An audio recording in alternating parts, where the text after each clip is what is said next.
Trump dictator who stole election, president gives her nasty surprise. After Meryl Streep infamously bashed President Donald Trump at last year's Golden Globes, she is now coming out with a new movie called The Post, a movie based on true events about the Washington Post in 1971. Streep is making the rounds, insisting that Trump is a dictator, stopping a free press and stating that he stole the election from Hillary Clinton, but that's when things got ugly. The president gave her a nasty surprise, making her look like a fool. Meryl Streep is one hot liberal mess. She is so confused about the truth in this country today, she actually buys the liberal lies about Trump, every single one of them. She's convinced the president didn't win the election, and she thinks actual Russians caused Hillary to lose. She also believes Trump's war on the fake news is a war on real news, and that's where she gets a nasty surprise. Trump has proven his point. Time and time again, he has pointed out bogus stories coming out of the New York Times, ABC News, and, yes, now the Washington Post, which was bought by Amazon's hardcore leftist billionaire Jeff Bezos. Trump told Streep off right after the Golden Globes, where the leftist actress went on an anti-Trump tirade. Yet, Meryl Streep continues to hammer the fake news talking points, providing no proof of her claims.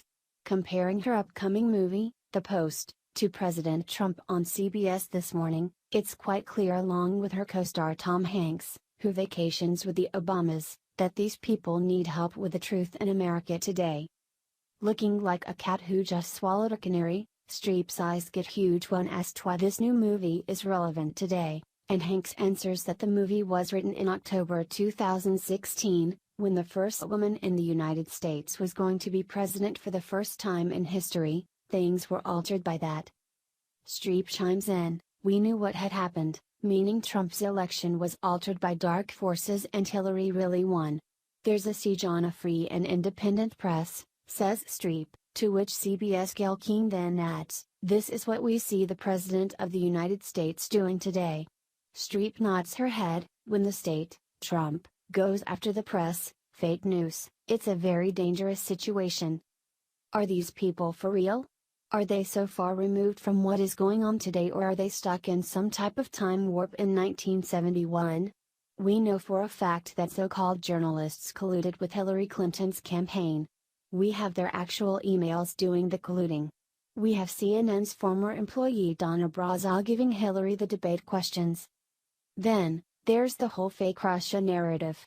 Within 24 hours of Hillary's concession speech, campaign chair John Podesta and manager Robbie Mook assembled her communications team at the Brooklyn headquarters to engineer the case that the election wasn't entirely on the up and up, reports the New York Post.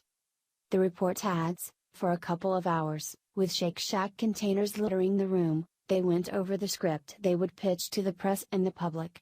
Already, Russian hacking was the centerpiece of the argument.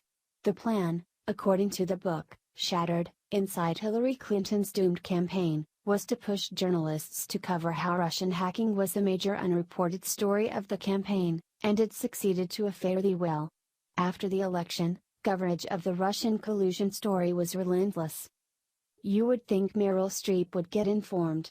We agree, the upcoming movie about the Washington Post, who fought to publish classified documents so that the American people could learn the truth about corruption in Washington, D.C., is relevant today. The only problem is that this is 2017, not 1971.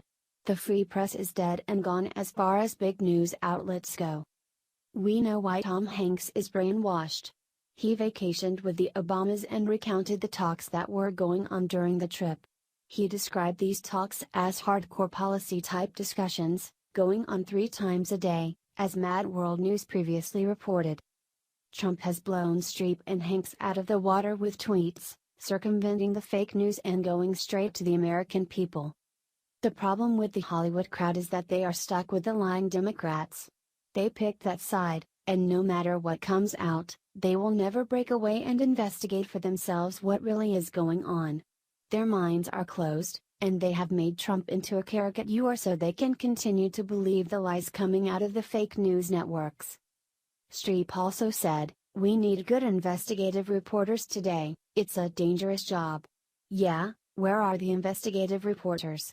There are still a few, like Jonathan Allen and Amy Parnes, who got the inside scoop on Hillary's campaign and exposed the bogus Russia narrative. They are totally ignored by the Hollywood crowd who get their news from CNN and MSNBC. Thank God, middle-class Americans rejected the Hollywood crowd with all their fanfare and voted for Donald Trump. Now, if we could only get them to shut up and go away. Share the story and leave a comment by clicking one of the buttons below. Follow us on Facebook at Mad World News.